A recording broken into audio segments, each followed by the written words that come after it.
शुरू करते हैं कहानी की पहली लाइन से। एक साकार था, वह बहुत पैसे वाला और अमीर था। उसके पास जमीन भी बहुत ज्यादा थी। एक बार उस साकार के मन आया कि एक बढ़िया और बहुत बड़ा महल बनाया जाए जो घर जैसा लगे। थोड़े ही दिन में उसने उसी जगह पर बहुत ही सुंदर अप्रतिम ऐसा घर बनाया। साकार के घर के सामने एक पीपल का पेड़ था। उस पेड़ पर एक भूत रहता था।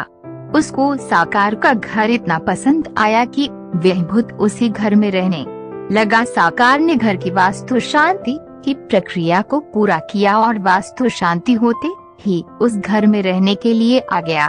पहला दिन साकार का मजे से गया। रात हुई न हुई तभी घर से आवाज आने लगी, गिरो क्या, गिर जाओ क्या। साकार घबराया।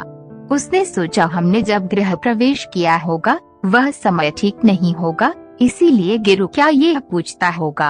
अगर कभी घर गिरा और हम सब नीचे दब गए तो? नहीं रे बाबा, बचपन में दादी से कहानी सुनते समय सुना था कि अगर कोई समय ठीक न हुआ तो कुछ दिन उस परिस्थिति से दूर ही रहे, उससे तो अच्छा मेरा पुराना घर ही है। ऐसा सोचने के बाद दूसरे दिन उसने नया घर बदल दिया और वह पुराने घर में रहने लगा। कुछ दिन तक नया घर खाली ही रहा। एक दिन एक गरीब ब्राह्मण साकार के पास आया और हाथ जोड़कर बोला, माई बाप, मैं एक गरीब ब्राह्मण हूँ, मुझे रहने के लिए घर दिया तो मुझ पर आपके बहुत उपकार होंगे।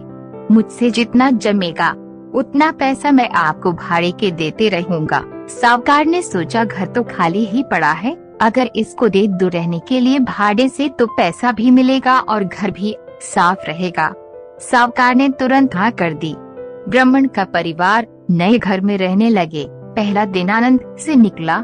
रात होते ही घर से आवाज आने लगी, गिरो क्या, गिर जाओ क्या। ब्राह्मण ने सोचा कि इतने हाल में गरीबी में दिन निकालने से तो अच्छा है कि इस घर के नीचे दबकर मर जाए। इसीलिए ब्राह्मण बोला, गिर जा भाई गिर जा। उसी के साथ सोने चांदी की बरसात होने लगी। ब्राह्मण खुशी से झूम उठा।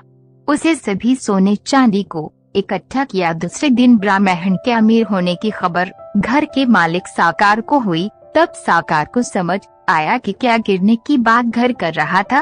तभी साकार ने ब्राह्मण और उसके परिवार को धक्के मारकर घर से निकाल दिया और खुद उस घर में रहने लगा। अब साकार रात होने का इंतजार करने लगा। उसे और ज्यादा अमीर होने की जल्दी थी। आखिर रात हुई और घर से आवाज आई, गिरो क्या, गिर जाओ क्या। साकार बहुत खुश हुआ और बोला, गिर जा भाई गिर जा, तेरी ही तो राह देख रहा हूँ। साकार खुशी से चिल्लाया। उसी के साथ पत्थरों की बरसात होने लगी। साकार घबरा गया और घर के दरवाजे की तरफ भागने लगा, लेकिन वो भाग भी नहीं सकता था। उसको ऐसा लगता मानो उसके पैर जमीन के अंदर चिपक गए हो। तभी आवाज आई, लालची साकार भागता कहाँ है। उस गरीब ब्राह्मण से घर छीनकर तू अमीर बनने की सोच रखता है।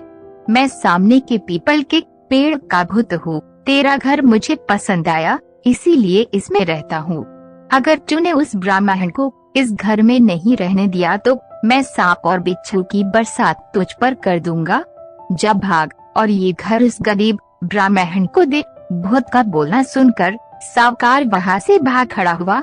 दूसरे दिन साकार ने उसका नया घर ब्राह्मण को दे दिया। इतना ही नहीं, घर भी उसके नाम पर कर दिया।